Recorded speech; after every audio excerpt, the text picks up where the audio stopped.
El ball del Tortell de Corbera es ballava durant la festa major en honor a Santa Magdalena.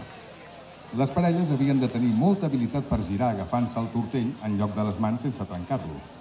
La Societat Sant Telm recuperà el ball de festa major del 2014. Els i les dansaires de Corbera ballaran el ball del Tortell de Corbera de Llobregat.